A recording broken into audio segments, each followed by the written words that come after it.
This is Christopher Bickle with Dangerous Minds. We're talking to Tim Cappello from Lost Boys film, better known as the sexy Sax Man. We started out studying under Lennie Tristano, is that correct? I left the New England Conservatory Okay. to study with Lennie. And I just called him on the phone one day, and he was my idol since I was, it was really, people have to talk about these. I'm sure everybody has their life-changing musical cuts. Right. And I was going through my father's record collection, 10, 11 years old, and heard a track, and it's amazing, called Turkish Mambo. And, I had been playing music for a while, but for some reason I knew what he was doing. He was layering tracks of different lengths on top of each other so that they would weave in and out in a jazz context, and it just blew my mind. So he was my idol. Right. Ever since I was about 10 or 11. So I went to the New England Conservatory because I got in. I figured, I got to get an education. But I got a little disillusioned. I called him on the phone. He was a nice Italian guy, man. He said, yeah, man, come on down, no problem. Just, let's hang out. And I studied with him until I got my first road gig, and I had to split. And unfortunately, when I came back from the road, he was gone. Take us from there to working with Peter Gabriel. Okay, that was a real busy time for me because I got my first gig was actually playing piano behind Billy Crystal when he first was starting out. I was playing with a guy on Long Island. We were playing this club, and he was opening act, and he said, "Oh, you feel like playing some piano for me, some of my bits, and we'll just see how it goes." So I did, and I stayed with him for a long time, like 5 years while I was doing other gigs. And then my first sort of real road gig was with a guy named Eric Carmen. Yeah. You ever hear Eric Carmen? The Raspberries, all by myself, all that stuff. So I got a call to do that, and that was really exciting. That was the first tour. It was like a real tour. And then after that, I played with a sort of a rock reggae guy named Garland Jeffreys. Yeah, I know Garland Jeffreys. You know Garland Jeffreys? Wild in the Streets. Wild in the Streets, right? Yeah. Spanish Town, all those great tunes. So I went right from Eric to him, and then from him, I think I went right to Peter Gabriel. Okay. Now, the Peter Gabriel gig I got, are you familiar with some drummers? They're brothers named Rick and Jerry Murata. You ever heard of them? I'm not familiar with them. Well, Jerry Murata, Rick was the older brother, and he played with everybody from Steely Dan to Aretha to Donny Hathaway, all the greats, James Taylor, and his younger brother Jerry and I went to school. So I was really fortunate that these guys were just friends of mine. So they both let me just hang on their coattails while they just took off, and they would recommend me for different things. So Jerry recommended me for Peter Gabriel's gig, and thank God I got the gig. And then after that, I played with Carly Simon, did a tour with her until she got acute stage fright and had to cancel the tour. Oh my God, that's awful. Yeah, I know. So then it sort of led up to Tina. Yeah. And I did that gig for about 15 years. Okay. From about 1984 and that's to 1999. Sort of what kind of brought you out, getting you like real mainstream exposure, You know what? right? Sometimes you're just in the right place at the right time. Because when I joined her band, she was playing McDonald's conventions. She had nothing. Right.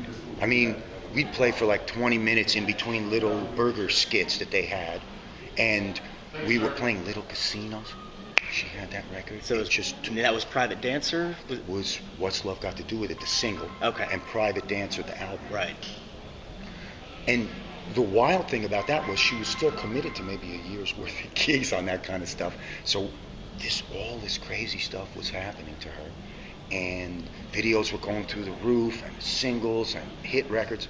And we were still playing these little tiny casinos and stuff like that, So finally, when she got those all out of the way, then it really kicked into high gear. And it was right during the MTV craze, when those kind of videos and stuff, when they really mattered. And, it's just in the right place at the right time. Right. Dumb luck. I'm going to backtrack a little bit, and I don't mean to dredge up stuff that might be difficult to talk about, but there was a drug issue. Yeah. Now, was sort of the getting in shape, and because you're known as, being a very buff, cut, ripped dude. Was that sort of the way you got out It's of the only way I could the drug scene? Get off of drugs. Yeah. I remember, it was heroin. It was bad. Yeah. And on my 25th birthday, I went over to my mother's house, and my family was there. My niece ran from the room crying. I didn't even know how bad I looked or what kind of bad shape. You never know that kind of stuff. Right. It wrecks you. It wrecks you, and then you're wrecked, and you got wrecked eyes. You can't even see, how you are. So when everybody freaked out, I said, "Oh, I guess this has got to change." So,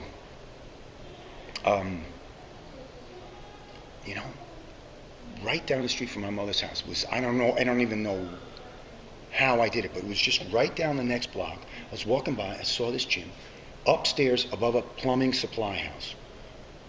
And I just went up there, and there were all these like muscle heads. They looked so strong, they looked so healthy, they looked so into it. Yeah. They looked like they had determination and nothing was going to get me. And I just got in with all these muscle head guys. I was 135 pounds. Yeah. 6 foot tall, 135. That's approaching real badness. Yeah. So, and they just took me under their wing, long red hair, and for some reason, they didn't kick me out.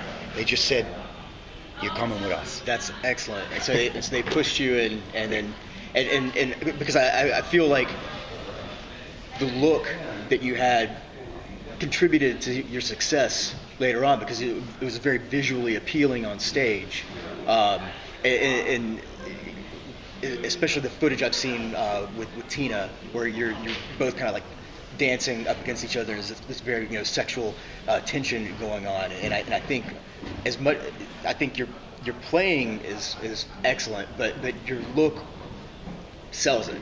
Would you agree with that? Again, just dumb luck. Yeah. It wasn't like I said, "Oh, if I got big and muscular, that might be."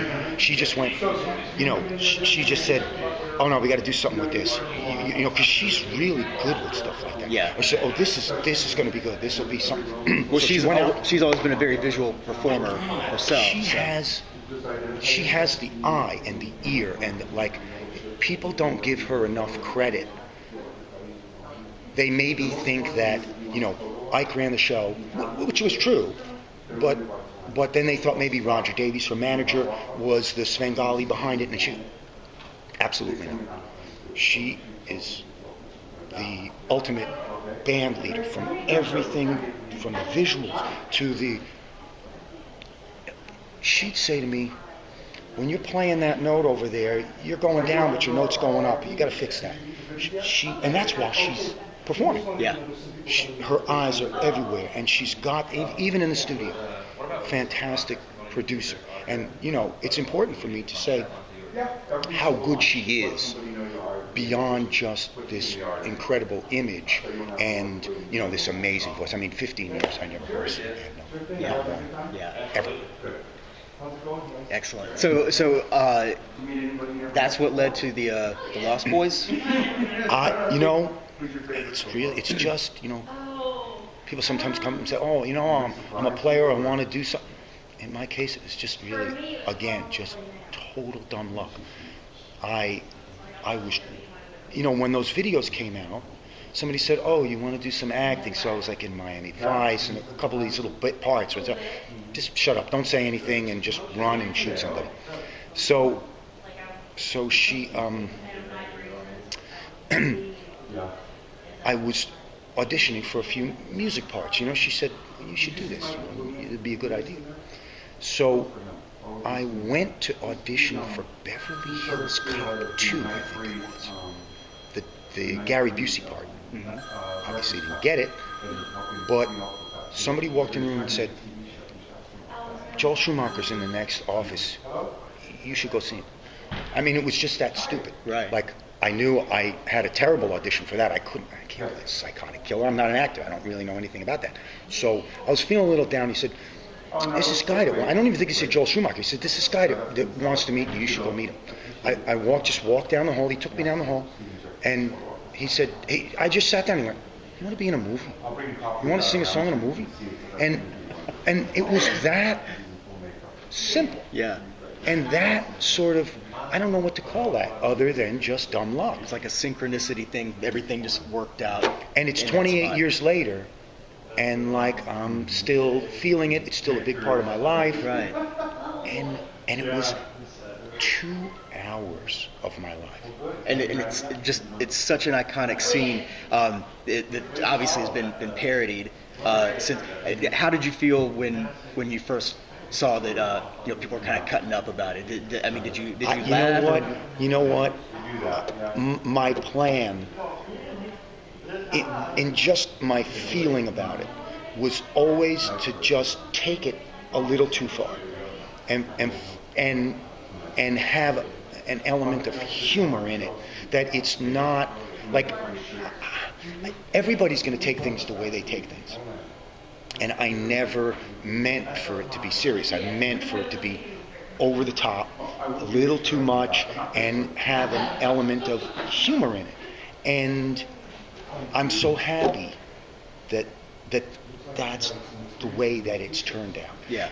And that if people would say, hey, wait a minute, man, that motherfucker can play a little bit too. You know what I mean? That it's not just... And I just heard you, and you still have the chops. Definitely still sounding really good. That's important to me. I mean, first and foremost, I'm a player, and the sax means a real lot to me. Yeah. I still practice every day. I mean, before we did, I was in my car practicing. Yeah. In the morning. And you still believe.